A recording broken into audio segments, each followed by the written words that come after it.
ঘরে যদি থাকে এইরকম টাইপের চিংড়ি মাছ, মানে এর থেকে ছোট হলেও হবে, তাহলে আর দেরি না করে এখনই চলে যান রান্না করতে। এই রেসিপি দেখে বাইরে প্রচন্ড বৃষ্টি হচ্ছে, বেশ জমে যাবে। প্রথমেই কাজ হচ্ছে চিংড়ি মাছটাকে মেখে নিতে হবে। মশলা দিচ্ছি হলুদের গুঁড়া, মরিচের গুঁড়া, পরিমাণ মতো লবণ, আদা জিরা বাটা আর নারকেল বাটা।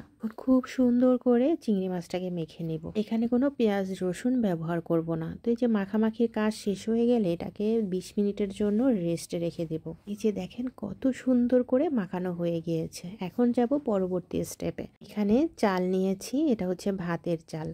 আপনারা এখানে গুঁড়া চালটা ব্যবহার করতে পারেন, তবে গুঁড়া চালের থেকে ভাতের চালটাই বেশি ভালো হয়। তো এখন এই চালটাকে মেখে নিব। একটু হলুদের গুঁড়া, মরিচের গুঁড়া, পরিমাণ মতো লবণ, তারপরে গরম মশলা মানে এলাচ, দারচিনি, তেজপাতা, আর দিয়ে দিয়েছি 1 চামচ পরিমাণে চিনি। এখন ভালো করে চালটাকে মেখে নিব। এখানে কোনো পেঁয়াজ রসুনের ব্যবহার হবে না।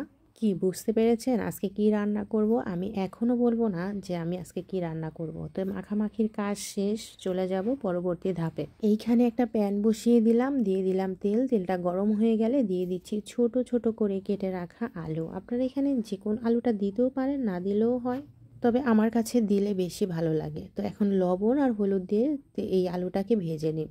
আলু ভাজতেও কিন্তু কম সময় লাগে না। এই রান্নাটা আমার মা রান্না করে। মায়ের হাতের এই খাবারটা এত টেস্টি হয়, তবে মায়ের মতো এত স্বাদ আমার রান্নায় হয় না, আগেই বলে দিলাম। তবে মা যেই জিনিসগুলো ব্যবহার করে আমিও কিন্তু ঠিক সেইভাবেই সেই জিনিসগুলো ব্যবহার করি, কিন্তু ওই রকম স্বাদ আর আসে না। ভাজা হয়ে গিয়েছে, ওই তেলের মধ্যে আর একটু তেল দিয়ে তারপরে এখন চিংড়ি মাছটাকেও একটু কষিয়ে নিব। আর চিংড়ি মাছ রান্না করতে তো বেশি সময় লাগে না। একটু উল্টিয়ে পাল্টিয়ে নিয়েছি। আর এখন যেই বাটিতে মেখেছিলাম সেই বাটিটা ধুয়ে অল্প একটু পরিমাণে জল দিয়ে দিলাম। এই জলেই চিংড়ি মাছটা রান্না হয়ে যাবে।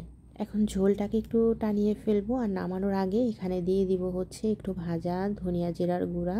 আর ঝোলটাকে না বেশি টানাবো না, একটু মাখা মাখা ভাব থাকবে। আর চিংড়ি মাছের ঝোল কিন্তু এমনিতেও টেনে যায়। তো এই যে একটু নেড়ে চেড়ে এটাকে নামিয়ে ফেলবো। আর এটাকে আপনারা শুধু শুধু এমনিতেও খেতে পারবেন, মানে পুরো রান্না হয়ে গিয়েছে। এখন বড় একটা পাত্র বসিয়ে দিয়েছি, সয়াবিন তেল দিয়ে দিলাম। আর এখন একটু ঘি দিয়ে দিচ্ছি, এটা ফ্লেভারটা ভালো আসার জন্য। আর এখন এর মধ্যে একটু আদা ভেজে নিচ্ছি। আদাটা ভাজা হয়ে গেলে এর মধ্যে এই যে আগে একটু নারকেল বাটা ছিল, কাঁচামরিচ দিয়ে দিব। মানে আগে অল্প অল্প যেই মশলাগুলো ছিল সেইটুকু করে দিয়ে দিচ্ছি। আর এখানে বেশি মশলা লাগলো না, কারণ আগে তো আমি সব দিয়ে মেখেই রেখেছিলাম। এখন এই যে মেখে রাখা চালটাকে দিয়ে দিচ্ছি। আপনারা এভাবে রান্না করলে ভাতের চালটাই ব্যবহার করবেন। তো এখন একটু তেলের মধ্যে 5 মিনিটের মতো এই চালটাকে ভেজে নেব। বেশি ভাজতে যাবেন না, মানে মোটামুটি 5 মিনিট হলেই হবে। আর পাশেই কিন্তু আমি গরম জল বসিয়ে দিয়েছি, চালের দ্বিগুণ পরিমাণ জল, এটা মাপ।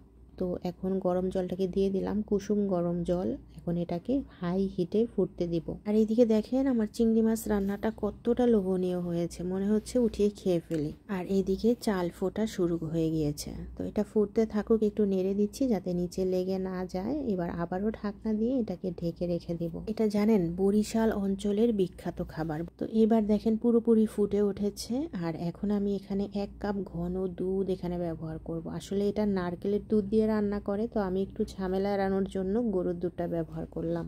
এখানে ভেজে রাখা এখন আলুটাকে দিয়ে দিয়েছি।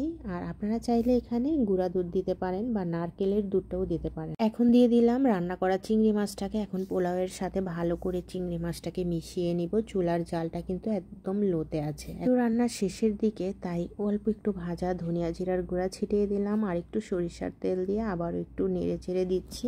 এখন কি কাজ সেটা তো সবাই জানেন। এটাকে এখন দমে রাখতে হবে, ঢাকনা দিয়ে 5 মিনিট 10 মিনিট দমে রাখবো, যতক্ষণ পর্যন্ত জলটা না টেনে যায়।